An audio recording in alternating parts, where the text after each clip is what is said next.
Governor Paterson today called this a winter of reckoning for New York. Governor David Paterson is pledging to clean up the corruption in Albany and put New Yorkers back to work. Renew the state's manufacturing sector. From the beginning, David Paterson's life challenged expectations. As a child, he was denied a seat in a New York City classroom because he was visually impaired. His mother refused to accept it, and her determination changed everything.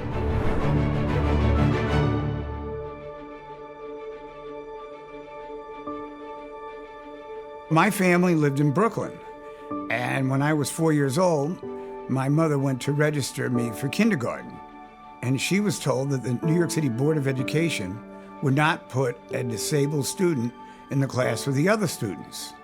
She went all around the state, and finally, the school district in Hempstead, Long Island, told her that they were thinking about integrating the disabled children with the other kids, and they were going to do it in 1 year. And she said, but in a year, he would be behind the rest of his class. So they agreed to let me go to kindergarten. They really found ways to make the education experience easier for me.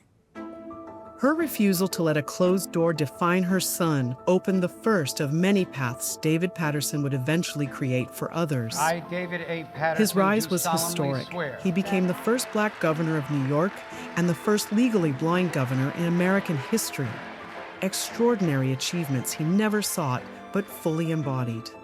Long before reaching the governorship, he built a reputation as a community advocate and state senator fighting for those who couldn't fight for themselves.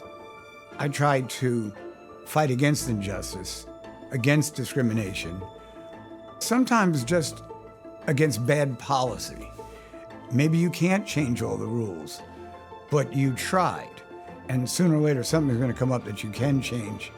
And that experience will inform you of how to handle a similar situation the next time. When he became governor in 2008, at the height of the global financial crisis, New York faced one of the most daunting fiscal moments in its history. I give him a lot of credit. I think he recognized earlier than most people, certainly earlier than I did, that the state was going to be facing difficult economic times, and he wanted to get ahead of it, and he did get ahead of it.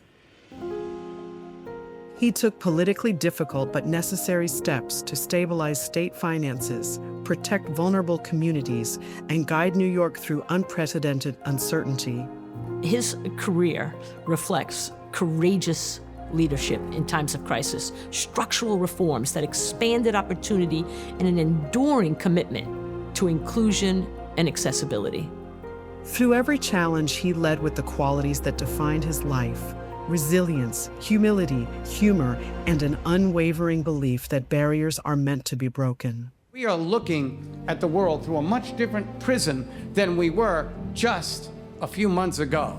It's startling and shocking. And why do I have to be governor when all this happens? He treats everyone like they are worth listening to. He doesn't dismiss anybody. It takes people breaking the mold in order to allow others to see that is an opportunity that's available to them. Everything that he does, he takes so seriously. And I think that if everybody in government would take his approach, I think the world would be a better place. There is always a steel spine behind the gentle front. I think you need to have both of those qualities to be a good leader, and David had them in spades. Governor David A. Paterson personifies Fedcap's power of possible ethos.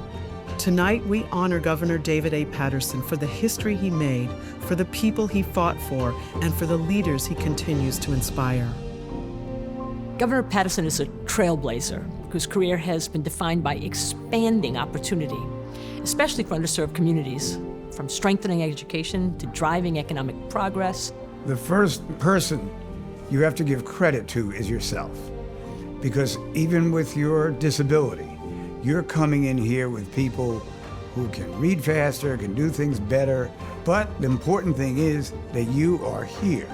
If they won't open the door, knock the door down. No matter what happens, you will get respect.